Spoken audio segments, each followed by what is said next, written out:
Uhalisia wa wokovu, the reality of salvation. Uhalisia wa wokovu.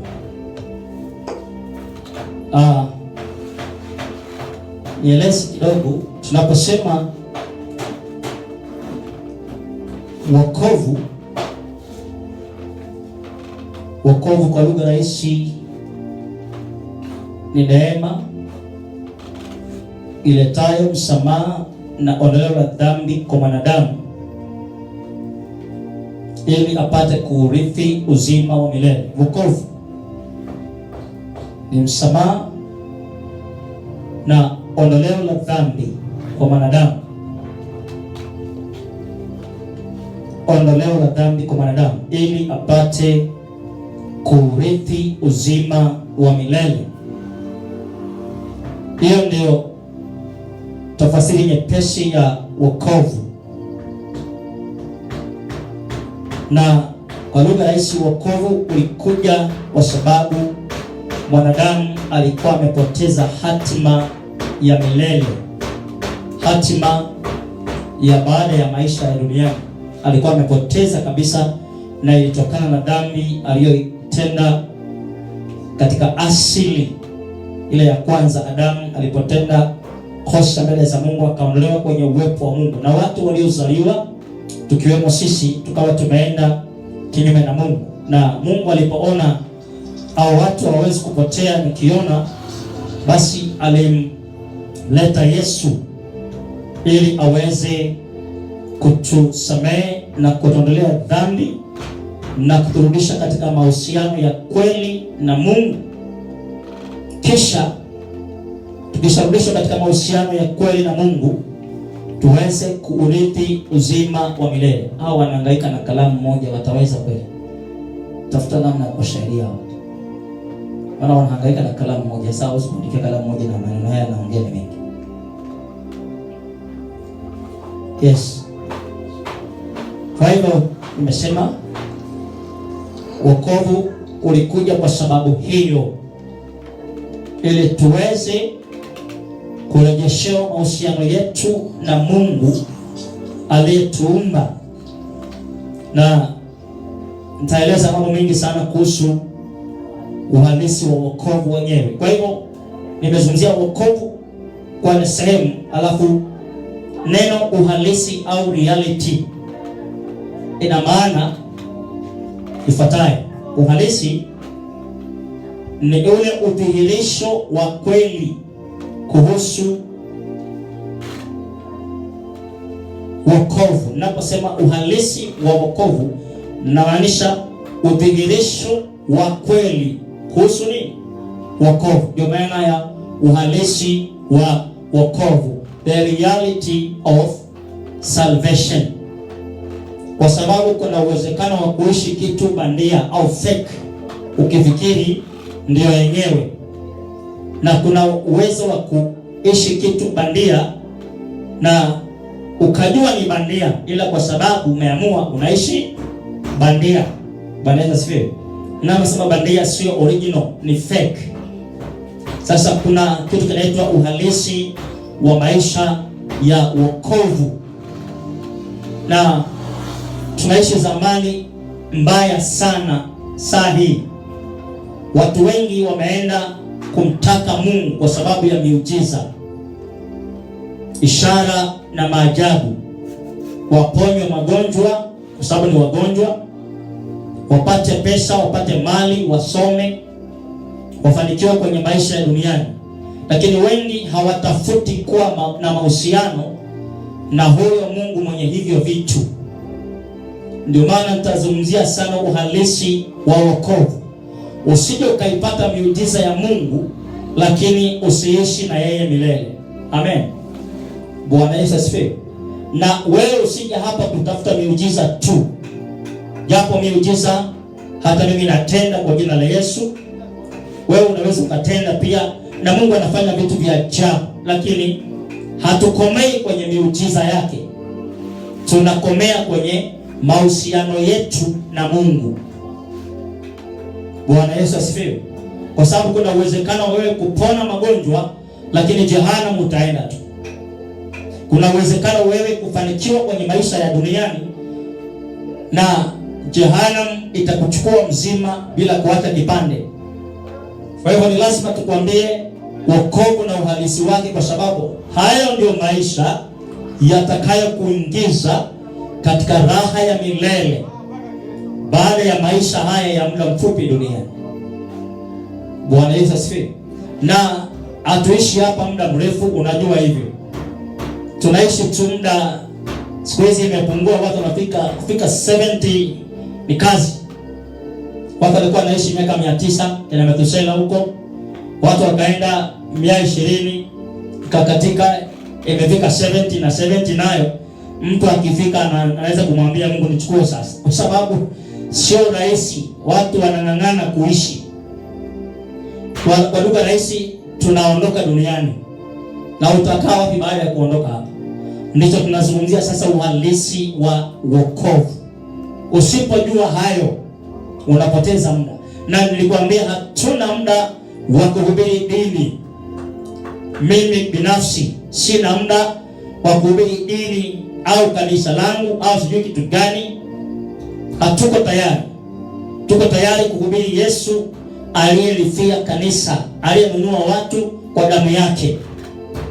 Na ukija kanisani lazima ujue kanisa sio jengo. Kanisa ni mwili wa kiroho ambao kichwa chake ni Yesu Kristo, mwana wa Mungu aliye hai. Amen. Na unapokuja kanisani, tamani kumjua huyo. Sio makosa kuwajua watumishi wa Mungu, kuwaheshimu na mambo kama hayo, lakini usije ukakosea utaratibu huu. Mjue sana Yesu, mwana wa Mungu aliye hai. Amen. Maana mimi pia nataka nimjue sana, na wewe pia kaza mwendo umjue sana Yesu, mwana wa Mungu aliye hai, kwa sababu mwisho wa siku ndatoa hesabu yangu na wewe utatoa hesabu zako. Sasa kama unifuata mimi tu pastor, si prophet, evangelist, alafu na wewe huna Mungu, utaona cha mtema kuni siku ile. Tumeelewana kweli? Ukifuata kanisa yako na usimfuate Yesu, taabu itakupata ile siku. Maana kanisa yako haitasikilizwa. Maana hakuna kanisa ya mtu. Hata hili kanisa sio langu. Kanisa, mwenye kanisa anaitwa Yesu Kristo Mnazareti. Nimemaliza kesi. Hapo siposema amen hainisumbui. Aliye linunua kanisa akalitengeneza kanisa, sio mtu. Haya ni majengo tu ya ibada. Ni majina tu ya ibada. Sijui tunaitwa PAG, tunaita Kristo, tunaita Ministry of Jesus hapa tulipo, tunaita sio PEFA. Haya yanaitwa majina. Mwenye kanisa anaitwa Yesu Kristo, mwana wa Mungu aliye hai. Na huyo ndiye tutatoa hesabu kwake siku zetu zote na siku ya mwisho. Kwa hiyo kama umeingia kanisani, usitafute kujua kanisa lako sana. Mjue Yesu mwenye kanisa. Haujanielewa na utanielewa wiki nzima tu hapa. Mjue Yesu aliye lifia kanisa akamwaga damu yake. Know that one. Kwa sababu mwisho wa siku mimi mwenyewe nitakuwa natoa hesabu zangu. Na wewe utatoa hesabu yako kama mtu. Kwa hivyo hakuna mchezo kwenye hilo. Anayetakiwa kujulikana sana na kuinuliwa sana katika nyumba ya Mungu anaitwa Yesu Kristo, mwana wa Mungu aliye hai. Asipoinuliwa, kule mwisho ni kubaya. Wakenya wanakuambia mbele ni kubaya. Mbele utajua haujui. Siku ile ukifika ndio utajua. Kwa sababu hakutakuwa na habari ya kanisa yangu ilikuwa, sijui naitwa, pastor alikuwa anaitwa, sijui askofu alikuwa anaitwa, reverend, right reverend. Hiyo vitu havitakuwepo. Maana prophet mkubwa au mdogo haitakuwepo hiyo kitu. Ni Yesu alijulikana namna gani katika maisha yako. Sasa utaanza kutoa Kiswahili chako. Unajua ilienda ikaenda. Ndio maana nakwambia tunaenda kujifunza habari za huyu Yesu. Sasa katika eneo hilo unaweza kuandika, kwa wale mnaandika kichwa Yesu Kristo. Yesu Kristo. Tutaka tuanze kuzungumzia chanzo chake. Chanzo ni nini? Kitabu cha Yohana sura ya 1 mstari wa 1. Andika tu mpaka mstari wa na 3. John chapter 1 to 13. Yohana sura ya kwanza mstari wa kwanza hadi 13. Tunazungumzia uhalisi wa wokovu, na hapa tunazungumzia Yesu Kristo. Nianze kusoma. In the beginning, before all time, was the word, Christ. Hapo mwanzo, kabla ya nyakati zote, yani kabla mjaanza kuingia hesabu, hii ni saa 3, saa 4, unasikia vizuri? Kabla hawajafanya uumbaji haujafanyika, wanasema hapo mwanzo, kabla ya nyakati zote, kulikuwapo na neno. Kwenye mabana inaitwa Kristo, Christ, mpakwa mafuta, the anointed. Kwa hivyo kabla ya mambo yote, kabla ya nyakati zote kuwapo, alikuwapo mmoja anaitwa neno. Andika hivyo, anaitwa neno au the word. Na huyu neno anaitwa Kristo. Christos ni jina la Kiyunani, inaonyesha mpakwa mafuta. Mpakwa mafuta, the anointed. Kwa hiyo kabla ya mambo yote kuwapo, alikuwapo huyu neno ambaye ni Kristo. Kwa hivyo Yesu alianza kabla ya vitu vyote kuwapo. Ndio maana ukilijua kanisa ukakosa kumjua Yesu, umekosea njia. Kwa sababu yeye alikuwepo kabla ya vitu vyote. Hata ndoto ya kujenga makanisa haikuwepo, yeye alikuwepo. Unaelewa vizuri? Kwa hiyo unaweza kumjua Yesu na ukajua kila kitu, kwa sababu yeye ndiye alitangulia. Amen. Kwa hivyo kabla ya mambo yote, kabla ya kwanza kuhesabu mwaka wa 1000, kabla ya kuhesabu chochote, hata zero ya wakati, kabla uumbaji, alikuwepo neno anaitwa Christ. Christos Kiyunani. Alafu anasema and the word was with God. Na hilo neno lilikuwa na Mungu. Sasa usikilize vizuri. Na hilo neno lilikuwa na nani? Na Mungu. Na hilo neno tumesema ni Kristo, lilikuwa na Mungu. Kwa hivyo unaanza kuona chanzo cha Kristo ni chanzo cha Mungu. Bwana Yesu asifiwe. Na kwa sababu wakati neno lilipokuwepo na Mungu alikuwepo, kwa hivyo chanzo cha Kristo ni Mungu. Bwana Yesu asifiwe.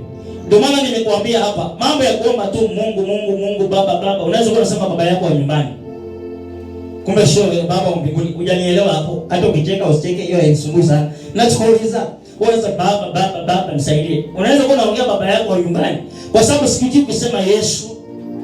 Sasa naanza kuwa na mashaka, unaita baba yupi? Mambo ya Mungu atusaidie. Mungu gani? Kwa jina la Yesu. Huyo ndiye Mungu tunaimwabudu. Sasa haya mambo ya Mungu mpaka ibada inaisha sijasikia Yesu. Wewe acha mchezo.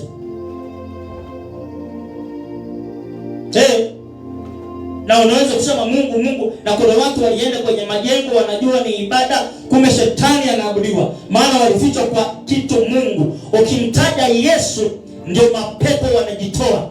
Usikilize vizuri. Lakini usipotaja Yesu, mapepo hawaondoki. Nashukuru Mungu kila mtu anasikia. Haleluya. Unasikia vizuri?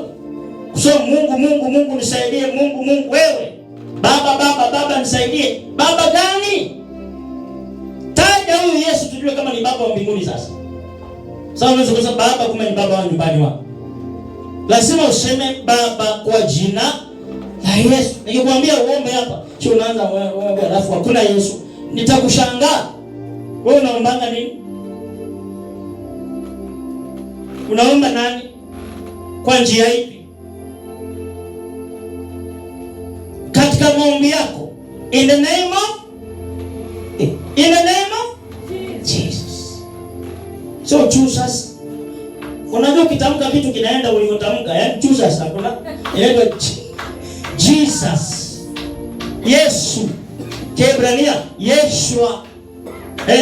Au ukisema Yeshua Hamashia, haujakosea, ni Yesu Masihi. Yeshua Hamashia, haujakosea. Unasikia wanaimba waimbaji. Yeshua Hamashia. Sasa wewe baba, Mungu, amen. Wewe unaomba nini? Nani unamuomba wewe?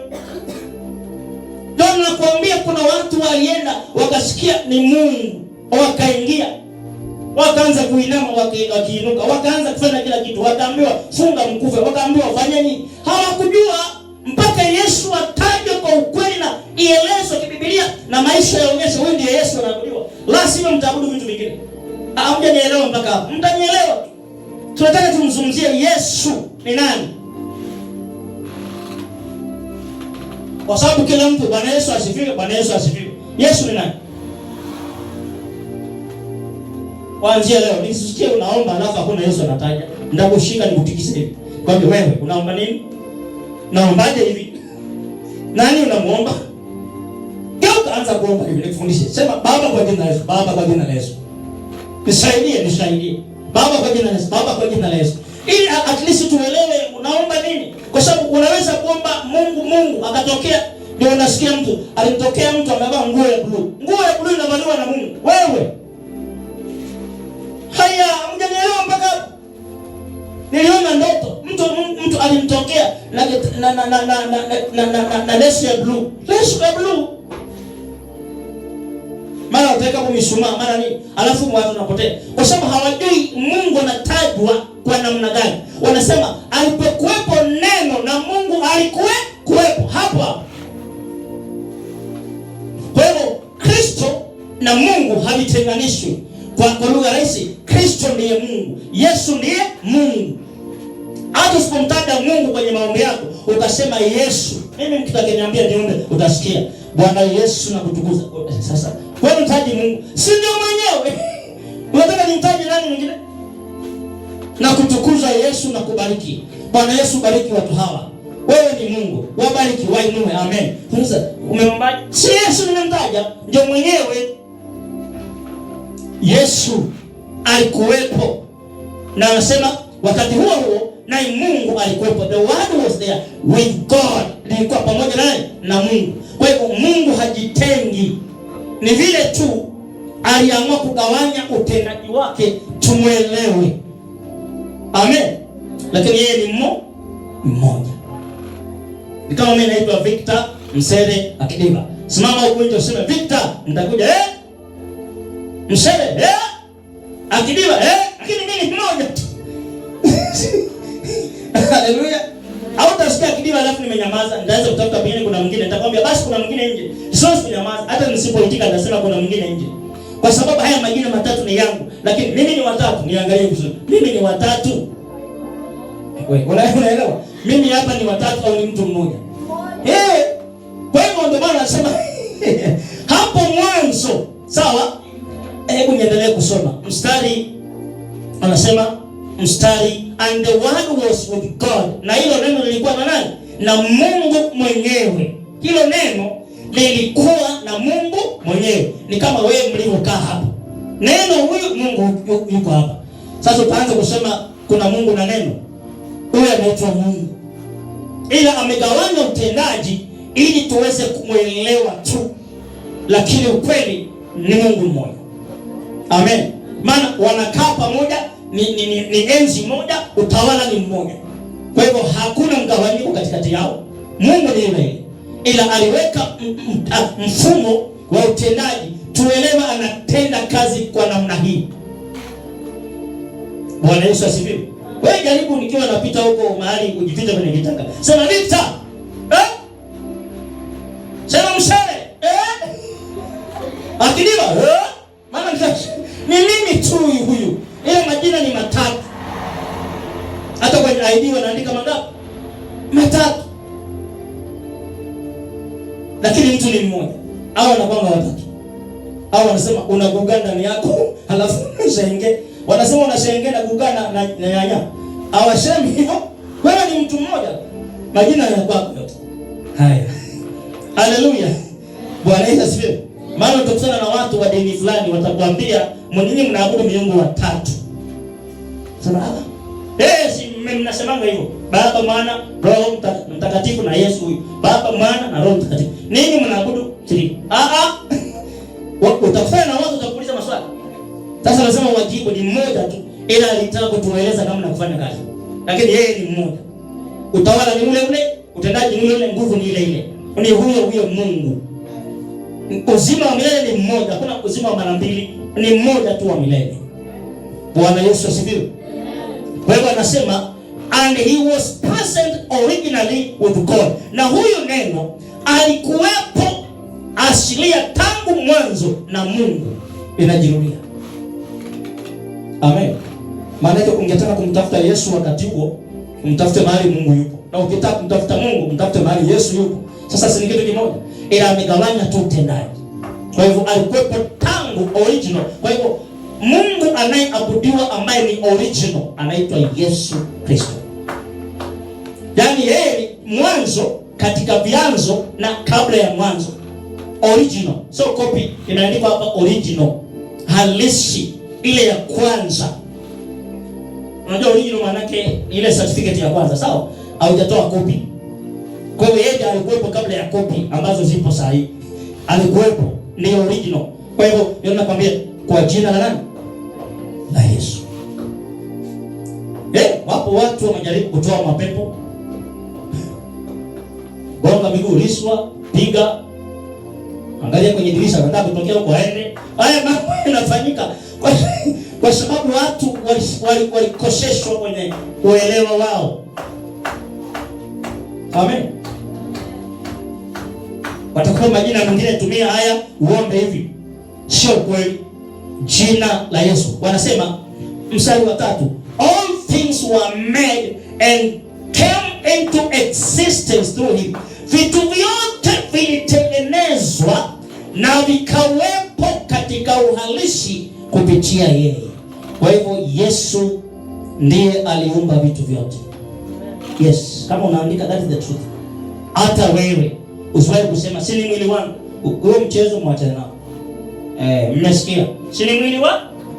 Kwa hivyo fanya ukahaba kwa sababu ni mwili wako, sio? Ngoja siku muumbaji atakuuliza siku moja. Na utatupa kwenye moto. Haleluya. Atakuuliza aliyekuumba. Ulisemaje? Yesu, si ulikuwa mwili wangu.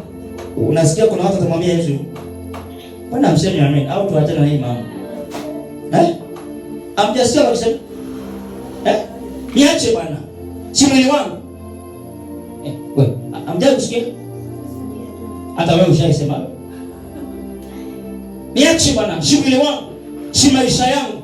Okay. Kama ni maisha yalianzia wapi? Nani alitengeneza hayo maisha? Wanasema hakuna kitu kilitengenezwa. Hata hiyo ardhi umekalia, hiyo umesimamia hiyo. Kila unachokiona na kisichoonekana, hata hewa ambayo huoni kwa macho. Oxygen unaweza kuiona kwa macho? No. Carbon dioxide? No. Hydroxide? No. Hakuna kitu unaona kwa macho.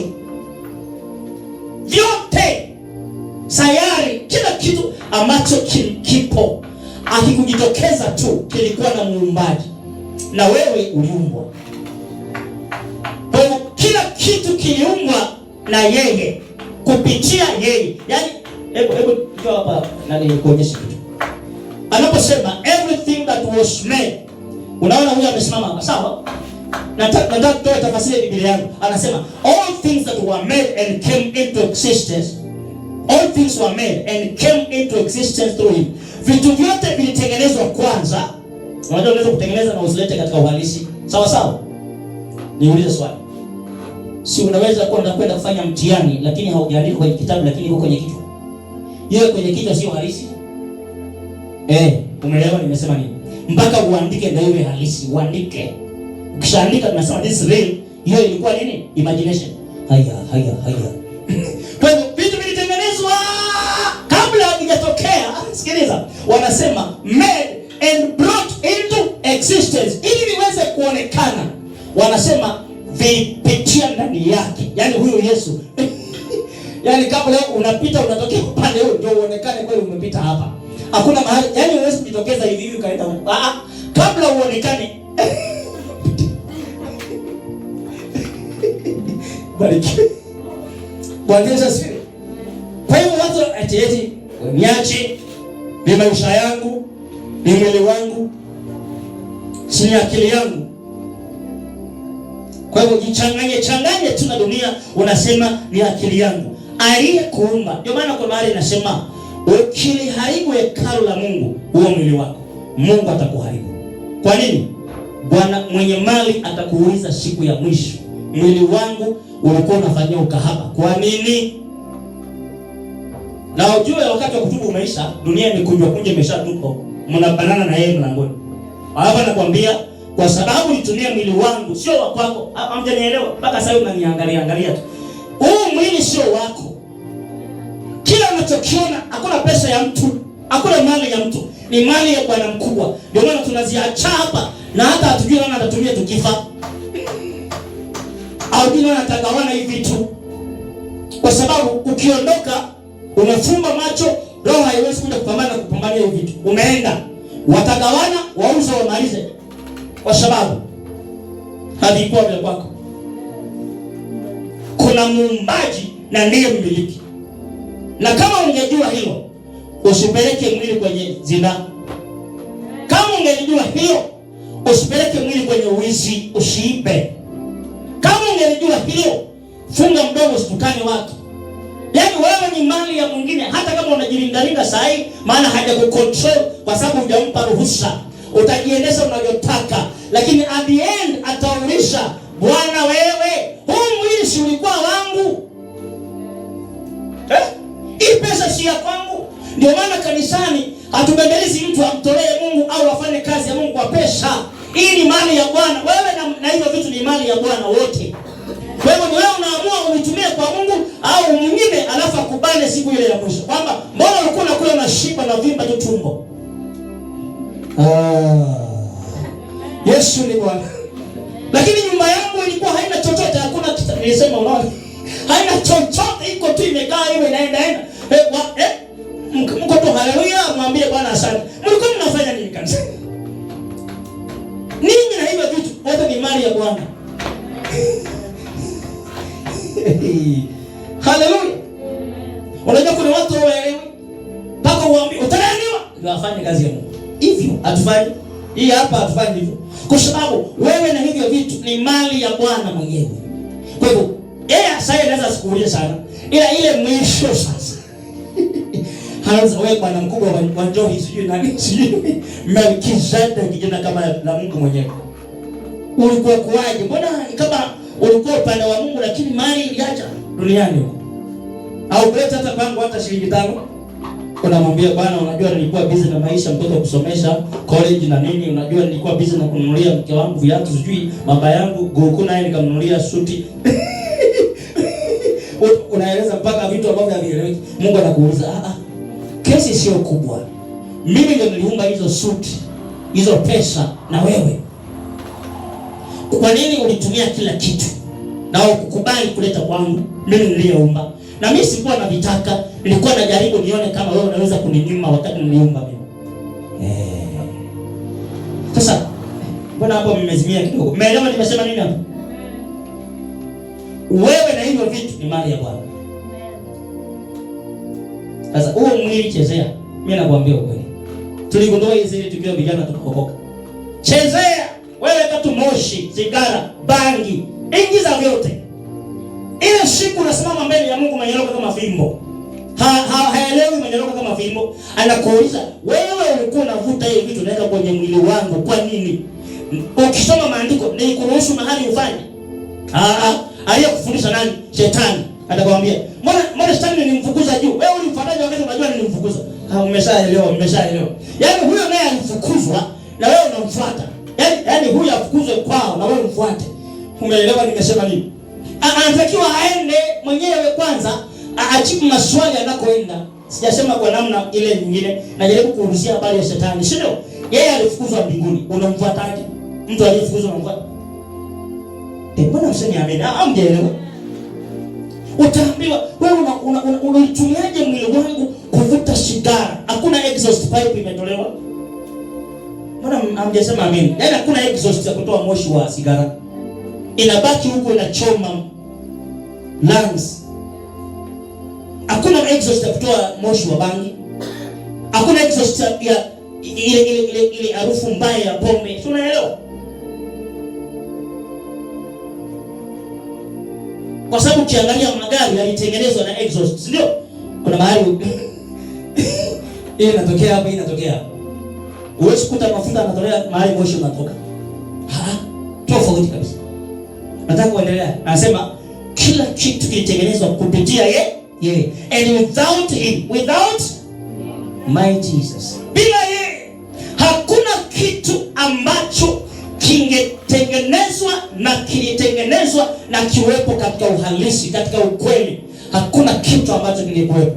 Kwa lugha rahisi, ukijaribu kuishi bila Yesu umekwisha.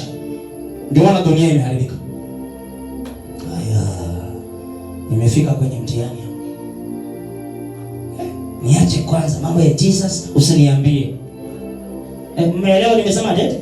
Mambo ya injili. Mimi bado msichana bwana. Mimi bado niko handsome bado. Mimi bado nina maisha yangu bwana. Mambo ya Yesu injili wanakuambia kanisa sana, achana nayo. Good. Anasema hakuna kitu ambacho kiliumbwa na kikaletwa katika uhalisi bila Yesu Kristo. Na watu wengi walipoamua kushika dini, naanzia hapo, lakini hawakutaka mahusiano na Yesu ili wazikwe vizuri na wafanyiwe ibada ya mazishi na wafanyiwe mambo ya kanisa bila kuwa na mahusiano na Yesu. Hapo ndipo mambo yalipoharibika.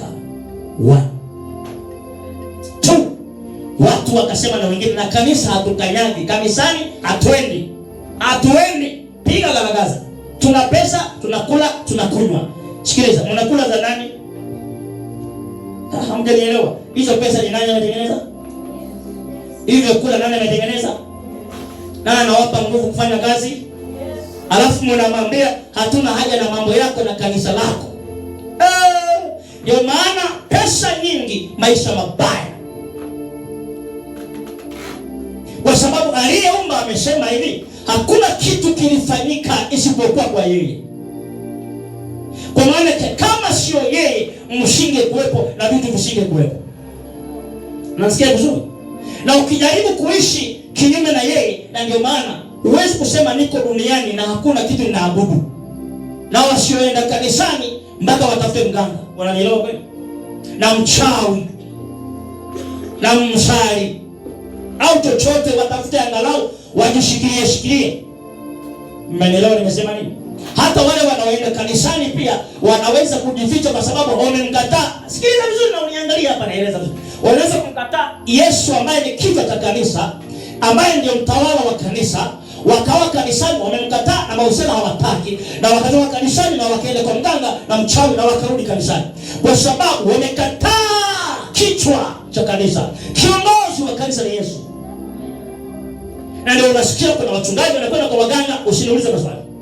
Wapo manabii wanakwenda kwa waganga, wapo wainjilisti wanakwenda kwa waganga, wapo viongozi wa makanisa wanakwenda kwa waganga, wapo watu wanajiunga na nguvu za giza, lakini makanisa ni kwa sababu mfumo uliharibika pale walipotaka kuishi bila mwenye kuumba. Yes. Hao ni mwili wangu. Sasa unaamua kuchezea tu kwa sababu unafikiri wa kwako. Ukijaribu kuishi without this God, hata mabilionea, nisikilize vizuri. Ni bila hujui au fuatilia mambo ya dunia. Mimi ni mtaalamu wa kufuatilia kinachoendelea duniani. Dunia yote, sio hapa Kenya. Yote mtandao. Hivi. Paka mabilionea tunapozungumza hivi. Kuna mmoja anaitwa Elon Musk. Nisikilize vizuri, sawa? Amesoma vitabu vingapi? Amesoma kitabu cha Wahindi, Buddhism. Akasoma kitabu cha Waislamu, Quran. Akasoma kitabu cha Wakristo kinaitwa Bible, Biblia. Aliposoma, na mnajua mpaka sasa amevumbua vitu mpaka hii mnaita hii sanamu za kufanya kazi, hizi AI, hivi vitu visaragosi vya kufanya kazi bila watu, vinafanya tu bila operate. Amefika mbali, inaitwa X, inaitwa X what? X space, mpaka kwenye anga za juu wanasafirisha watu waende waishi warudi nje ya dunia. Wamefika mbali mno. Alisoma vitabu vyote.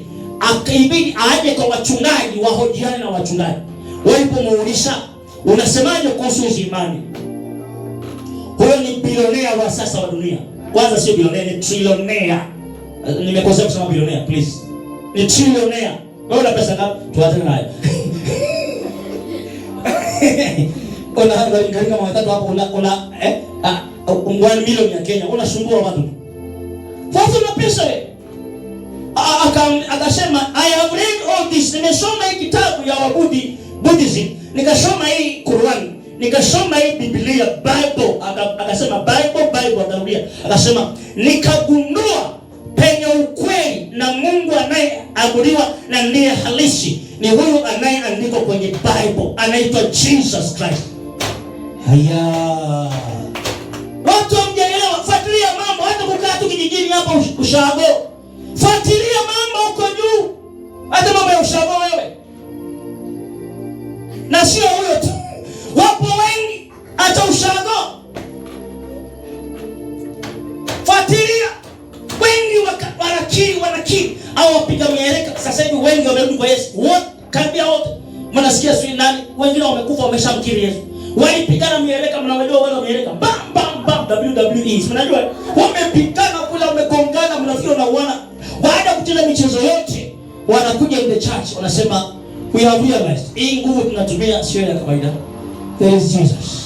Kuna Yesu. Hii vitu hapana. Hii vitu tunakorogana, lakini tunaangalia mbele, tunaona darkness, lakini kuna kitu kinaitwa light. Hii inaitwa Yesu. They go for that. Hamjaelewa? Wewe kalia TV lakini hujui kuna watu. Just hivi ni wiki jana kuna actor mmoja wa pornography ambaye ameendesha mikanda ya ngono duniani zaidi ya 100 movies. Alimkiri Yesu na kusema na achana na mambo haya. Travel katika ushetani wa kuwa nafanya haya. Nikagundua mbele nimekuwa blocked. Hakuna mahali naenda. Na nimekuwa maarufu, uchi wangu nimeuza dunia nzima. Anaambiwa hivyo. Sasa inabidi niende kwa Yesu, maana ameniambia hakuna mahali unaenda. Block imefika na ukivuka hapa kwisha habari. Ameokoka, ameenda kwa pastor sasa. Mnafikiri wa pastor wanakuwa tupasa kwa kusoma.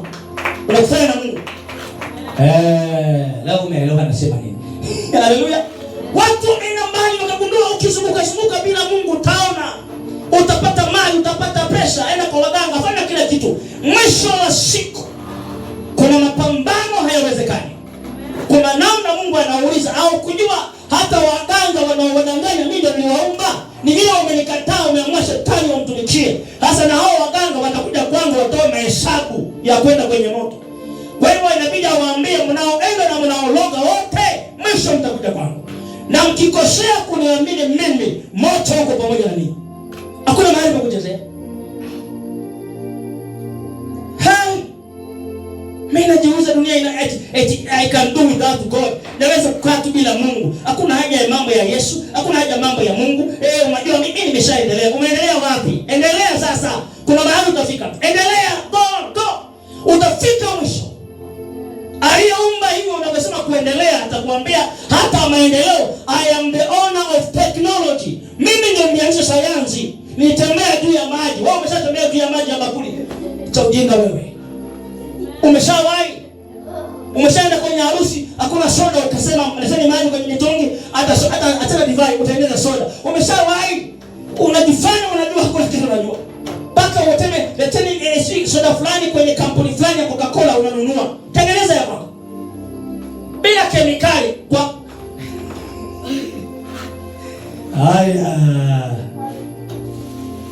we can do without God. Wanaitwa atheists. Wamefika mahali wanasema wakana Mungu hao. Hakuna haja ya Mungu na hakuna Mungu. But when you want to cross the line to death, unaambiwa sasa, si unajua mauti ujui ilitoka wapi wewe? Na mauti aliumba Mungu. Kwa sababu wajinga. Anasema sasa hii mauti huwezi kuvuka bila. Umeelewa nimesema nini? Ukitaka kufa mpaka uonane na Yesu mwenyewe. Because na mauti yeye aliumba na ndiye anaruhusu uchukue watu na iachie. Hata kuzimu itatupa jehanamu na shetani jehanamu na vilivyomo jehanamu. Sasa fikiria mpaka jehanamu aliyoiumba itatupwa. Sasa unajaribu kukimbia wapi? Hata ukijificha kuzimu na kuzimu inatukuliwa ukiwemo. Yaani umeingia ndani kikapu na kikapu kinachukuliwa. Wala utaenda au utasema nitoeni kwanza.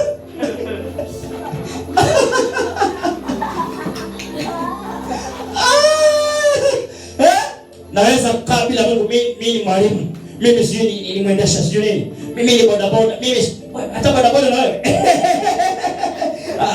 mimi ni mwalimu mkuu, mimi sijui ni nani, mimi ni lecturer, mimi sijui ni doctor wa doctors, mimi nina PhD nini. Wewe nasikiza, hujafuatilia dunia sasa hivi. Akina Apostle Michael Kopo, those are PhD material, wanahubiri injili, waliacha kila kitu, injili inahubiriwa. Hata PhD zinahubiri. Wewe jifanye eti PhD haihubiri, utaelewa. One day you will answer. Anasema hakuna kitu kilifanyika isipokuwa kwa njia yake. Yes. Bwana Yesu asifiwe. Isipokuwa kwa njia yake. Wewe ukisikia wajinga wanakuambia hakuna haja mambo ya Mungu, hakuna kuokoka, wewe mwambie wait. Jibu lako wait. Sawa? Mwambie just wait. Don't worry. Just unaweza kumaliza all your 70 years. Ile unafika tu 70, 69, Mungu anakuja. Anakuambia, "So ulisema hakuna haja." You have to face it now. Wewe lazima upambane na mimi. Mimi ndo niliomba, ulisema, nakumbuka ukiwa 17 years, kuna mchungaji alikuambia pale Mawe Tatu au si wapi, uje kwa Yesu, ukamwambia hii mambo huwa tufati. Ni ya nini? Sisi tumeendelea. Anakukumbusha paka picha kama alikuwa pastor mfupi au mrefu. Anakuambia huyu hapa. Sasa kwani mwenyewe. Sasa mwisho umefika, you have to cross. Na hii hawezi kucross bila mimi.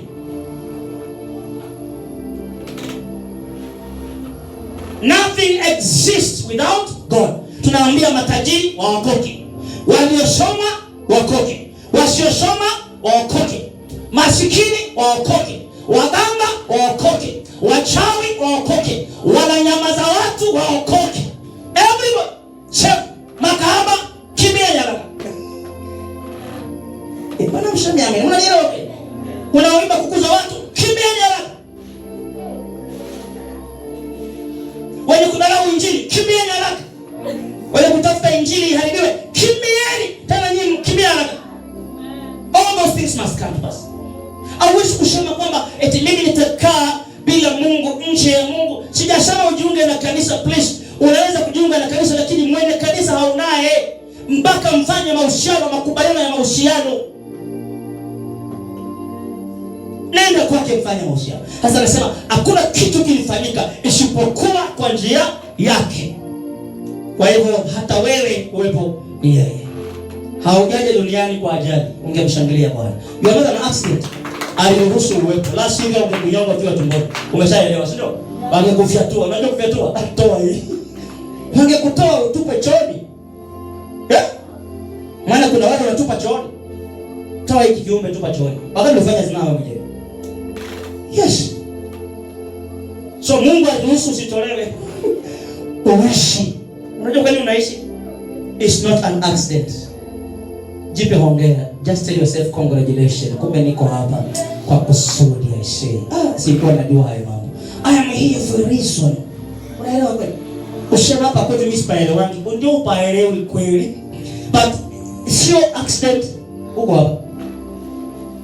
Kuna namna Mungu aliruhusu uwepo. Unajua kuna watu wameshakufa. You know that. Na walitolewa wakiwa tumboni. 3 days, 3 months.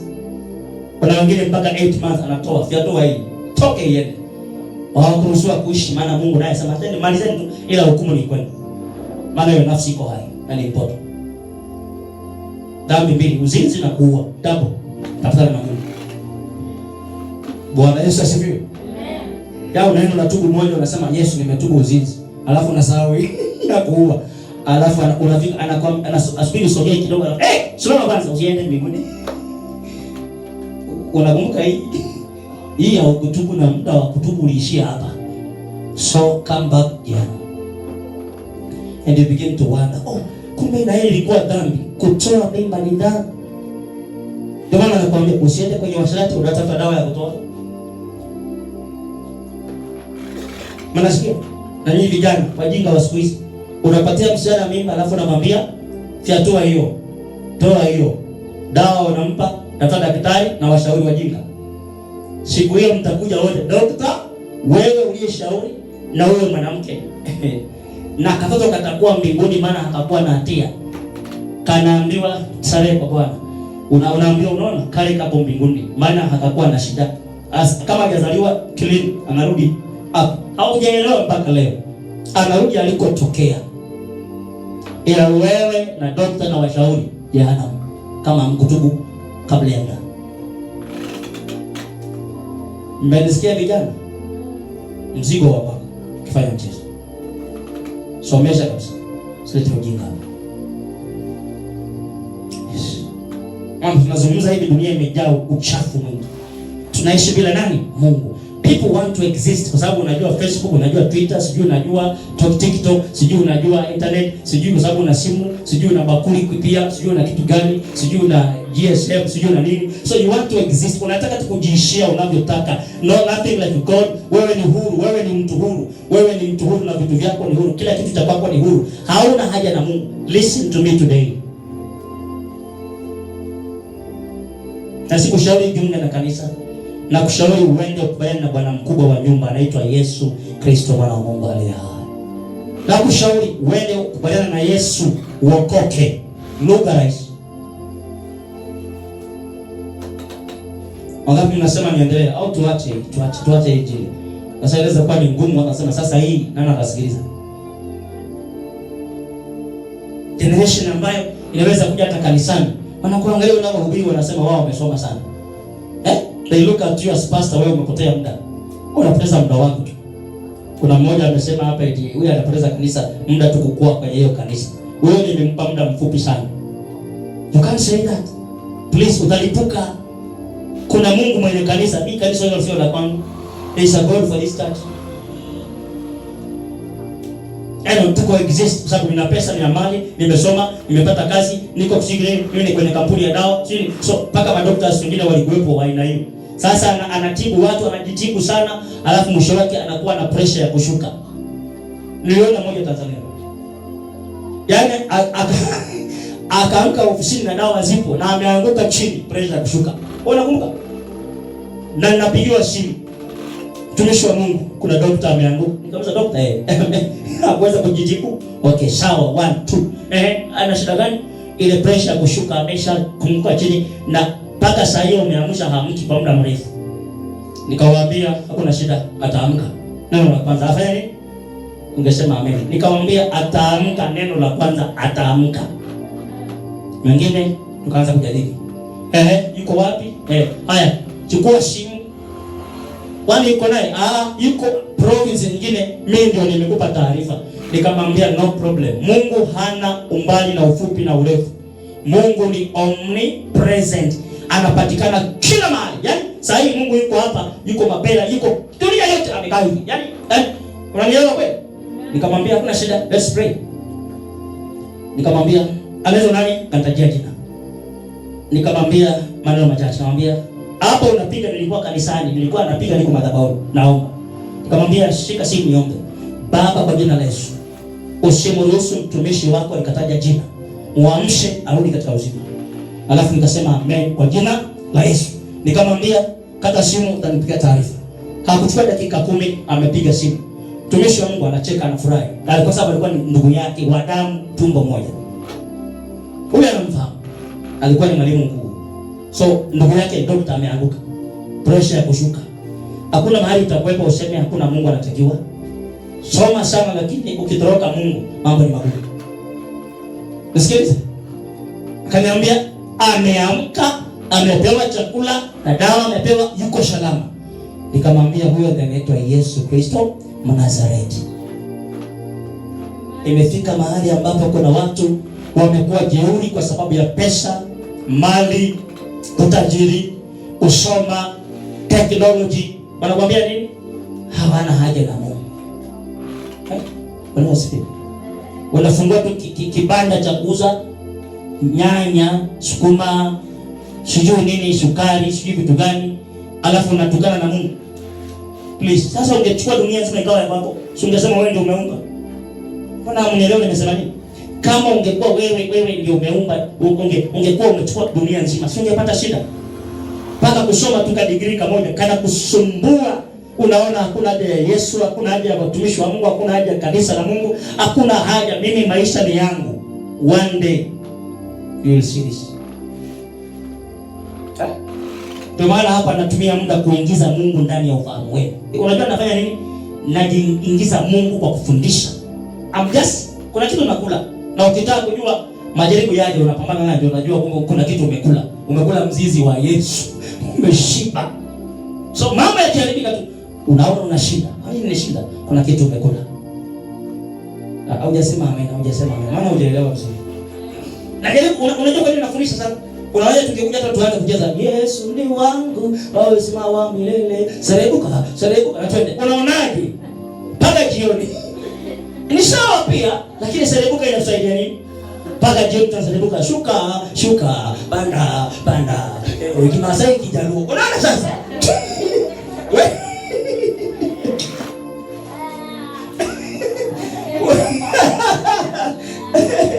Wewe fikiria Kiluya mabega. Fikiria tungekuwa hapa tunafanya hivyo mpaka leo mpaka. Tunaenda nyumbani tumechoka hata kulala tunashindwa maana tumeumia. Na hakuna Yesu hapa amehubiriwa, hakuna neno, tuko empty headed, empty tu.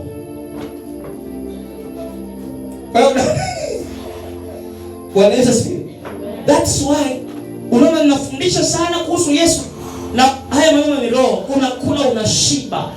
Hata unaweza kwenda kulala ukaota Yesu, nimeota Yesu amekuja. Yaani kwa sababu umekula umeshiba. Unajua ukishiba wewe inatokea hapa. So unajua nyingine, ukishiba sana wewe unataka kwenda hivi. Kwa hivyo na kushibisha Yesu mpaka hata ukitapika unatapika Yesu tu. Yes, wonderful. Hallelujah. Mpaka hata ukiwaza unawaza nani? Hata ukiangalia unaangalia Yesu. Hata ukiongea unaongea Yesu. Hata kutembea kwa Petro wasema hakukuwa kama wale wengine wanaotembea hivi wanafanya hivi. Alikuwa anatembea kama Yesu. Unasema huyo alikuwa na Yesu. Wala kijana ameshika simu. Unapiga hatua za shamba barabarani hapo unatembea. Unaelewa? Yes. Bwana Yesu asifiwe. Kuna kijana mmoja alinunua simu kwa mara ya kwanza, akaweka mkono namna hii. Mpaka ukakatalia hapa na ukurudi. Akawa anatembeanga hivi. Maana mkono alikuwa shika hivi. Ukabaki. Fikiria mtu anashika mpaka usiku amelala na ameshika hivi simu. Mkono ukakataa ukurudi. Mungu alimpa discipline ya kwanza. Maisha yanayozungumzia you can't do without God. Na ndio maana ukionja Mungu kidogo, ukitaka kujua ukweli, sawa? Afu toke kwa Mungu, utaona matatizo yake. Umesikia vizuri? Uliza watu walioacha wokovu. They will tell you what happens ukienda huko. It means shetani anakuvamia full bila kuacha hata mjukuu wa shetani. Yeye anakuja yeye mwenyewe mpaka grand wanakuja wanasema, "Si wewe ulisemanga wa Yesu, ukatuacha ukaenda kwa Mungu, we are coming." Umeelewa vizuri? Uliza waliomwacha Mungu what they saw. Devil huwa hana huruma na mtu. He knows na alifukuzwa.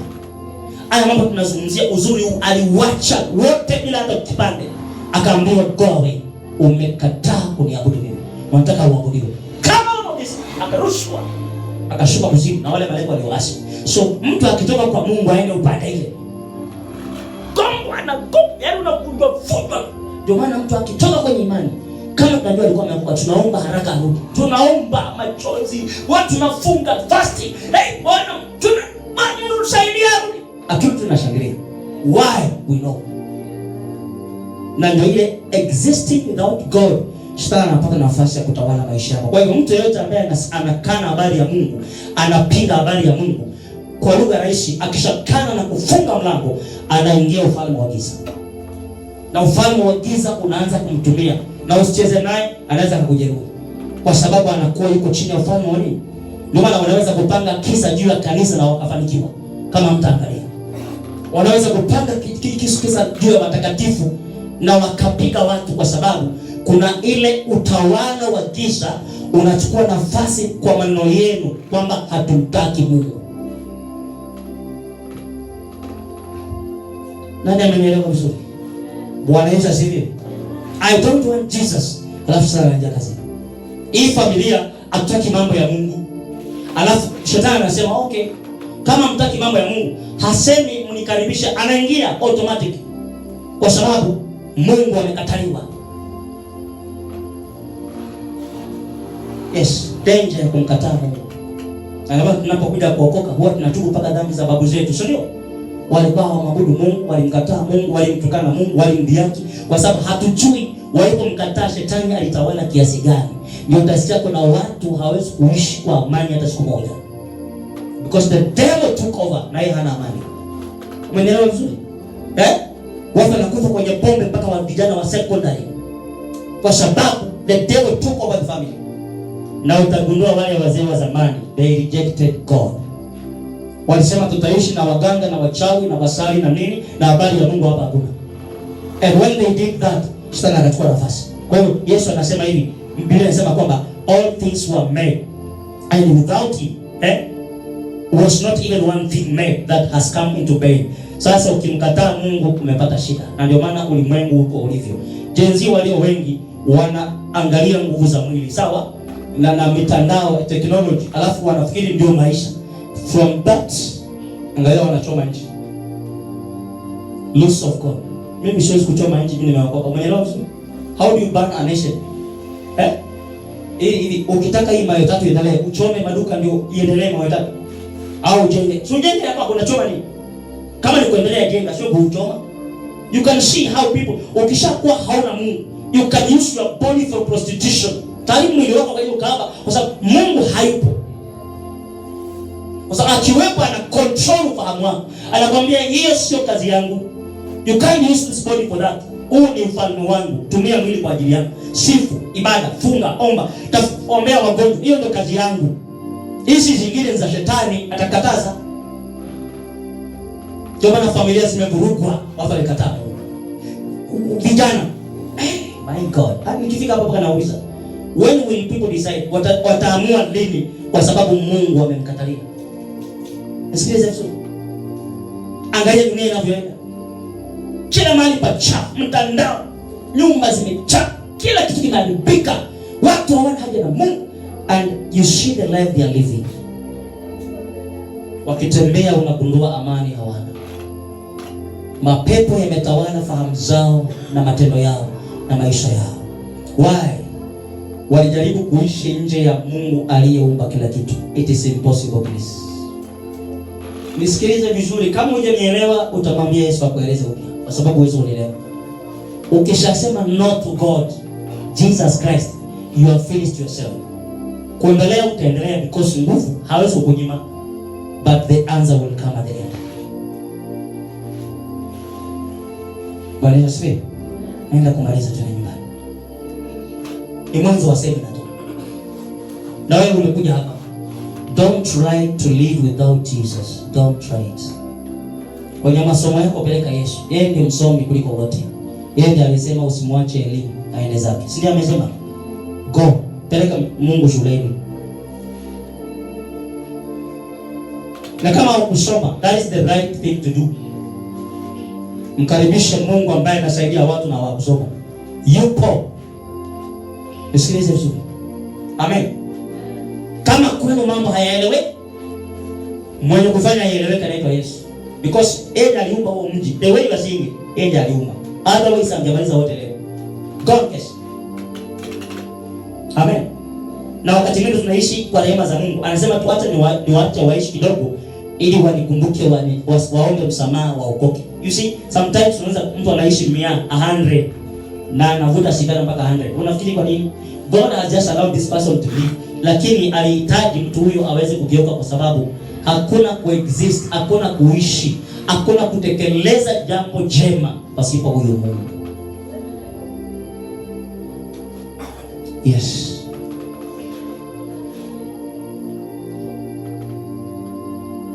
Mmeandika au mmetoka kuandika? Point ya mwisho mmeshaandika.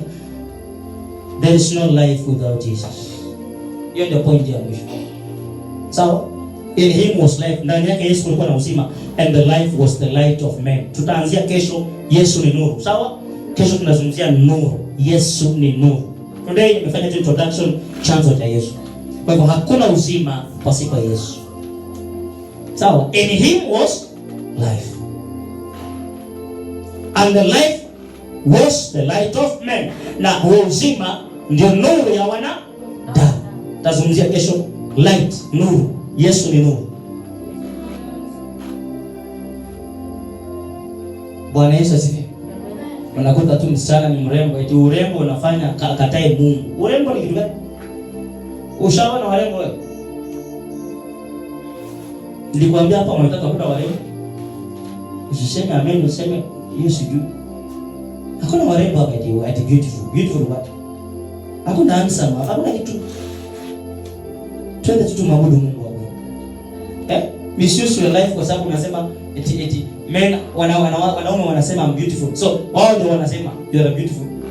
So you misuse your life because women are saying you are handsome. You are so cute. Unasema cute. Unasema ni cute. So because people are saying you are cute, so you see hakuna haja ya Mungu. Wewe urembo utaisha tu na siku utakamatwa utajua. So kwa sababu umesoma na una pesa, umejenga kidogo na nini, you are saying everything is good. You cannot just live without God. Unaweza kwenda hata kanisani. Kuna watu wanakuja mpaka makanisani, wanadharau wachungaji kwetu. And I look at them and say amjajua. Unajua watumishi wa Mungu wanafanya kazi kuliko serikali ya Kenya. Hata usiposema amen hainisumbui sana. That's what I know. Tunafanya kazi kuliko serikali ya nini? Wewe unaweza kukamatwa upelekwe polisi. Polisi sikusaidie. Wakutandike virungu urudi uibe tena. Lakini mimi naweza kuongea na wewe uokoke. Yesu akutibu na usiibe tena.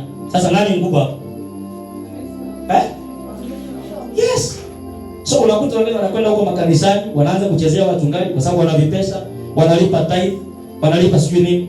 Wewe ukija hapa na tithe unaleta mchezo na kuondoa mbele ya watu. Nakwambia ondoka, tafuta kanisa, sio hapa ndani. Na uchukue tithe yako kwenye kikapu uende nayo. Chukua na fungu lako la 10 na bahasha uende. I'll tell you to go. Na sitajali na uwezo kupigana na mimi. You can't do that. Imefika mahali watu mpaka wanaingia makanisani because they have money, they have everything, and then they just look down upon servants of God. Wanafanya you wonder. Eti kwa sababu they think wanaweza kuishi bila nani? Mungu. Tuache wale ambao wako nje na wanapigana na kanisa. Wale wana shetani moja kwa moja.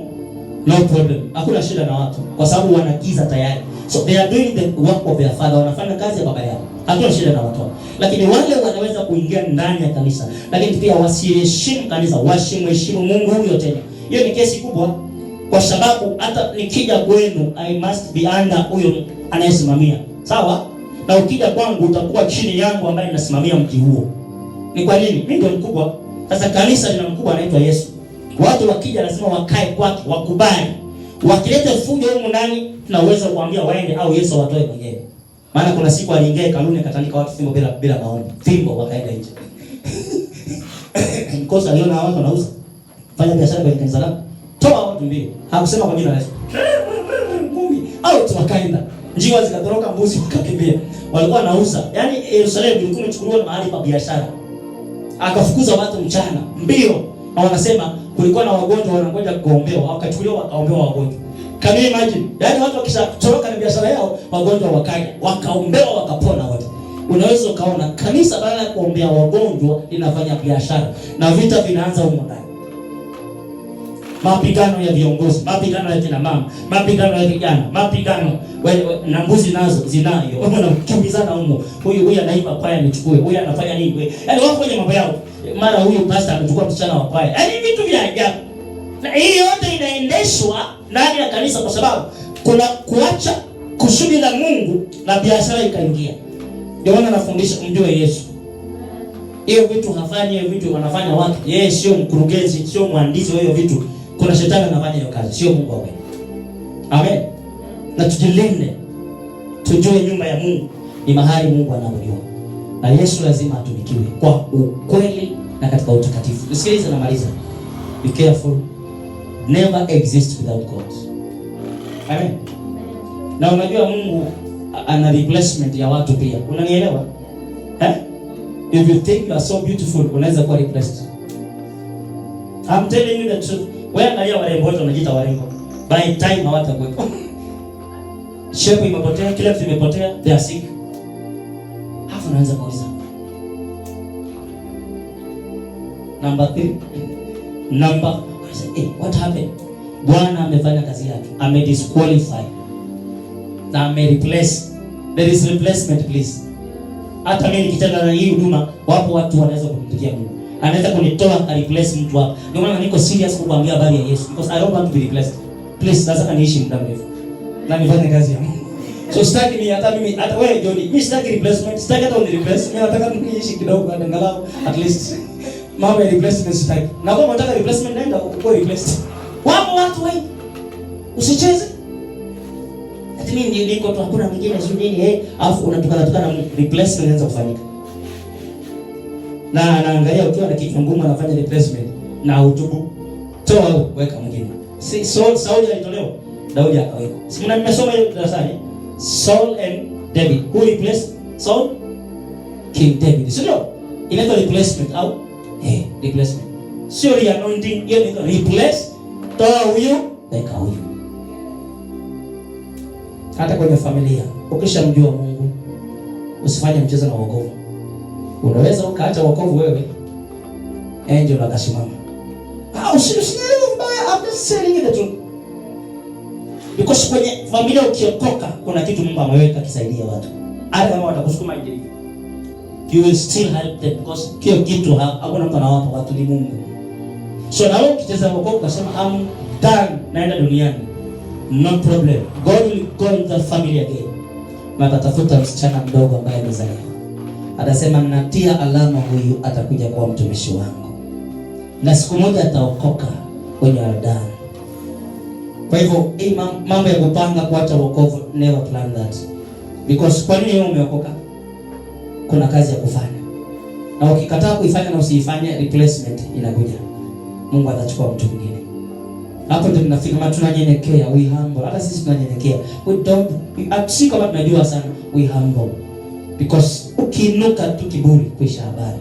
Hata kureplace pole pole anaandaa mtu mwingine. Ama anakupiga teke. Na Mungu akupiga teke ni mkubwa sana, sio unaenda wapi? Mpaka jehanamu. Hapa anatafuta mtu mwingine anaweka. Utaanza kulia ukiwa huko. Because kuna mtu amekureplace. Mimi nimeelewa mpaka sasa hata duniani hapa watumishi wa Mungu pia wanataka kunyenyekea, kwa sababu Kenya kuna Mungu anafanya replacement. Kuna namna Mungu anafanya replacement. Anatoa hubiri ambao umechanganya watu, anaweka chini. Wanasikia tu wamepotea kwa Jerumani. Analeta vijana wengine, analeta watu. Ndio maana tuko serious. Amen. Usiogope kurudi kwenye zinaa, Mungu atakufuta. Ataleta watu wengine. Sawa? Atasema wewe si umeamua kurudi duniani. I'm bringing other people to serve you. Na utamtumikia Mungu kwa bidii. Mungu akubariki. In him there was life. He was life, and the life was the light of men. Kesho unaandika chikitu hapo, Yesu ni nuru ya ulimwengu. Andika Yesu nuru ya ulimwengu, tutasoma kesho. Yesu sio mwangaza, nuru, light. Kiswahili kinasema nuru, sio? Yes, nuru ya ulimwengu, sio mwangaza. Mwangaza is very simple. Yesu ni nuru ya ulimwengu. Tutaanza kesho what is light. Hiyo somo itakuwa nzuri, mtu asikose. Call your brothers, invite wengine, waambie kuna neno la Mungu. Na naamini kuna watu pia wamesikia kwa mbali huko nje. Nimesikia wakisema amen hata huko ndani. Kwa hivyo nasikia kila mtu kusikia ndio bora. Hivi vitu vingine hatujui. Kusikia, ukishasikia inatosha hiyo. Siku ya mwisho tu amehesabu ukiwa umebeba Biblia ilisema siku fulani. So inakuwa ni ushahidi. Amen. Na tusipoamini ushahidi umepewa. Siku ile utasema anakwambia ilikuwa inahubiriwa siku fulani. Leo tarehe ngapi? Unataja. Okay, ilikuwa hii imehubiriwa. Mbona hukusikia? Na ulisikia lakini haukuamini. Hesabu utoe. Kwa hivyo Mungu akubariki. Simama kwa miguu yako. And I want to pray that Jesus will help you.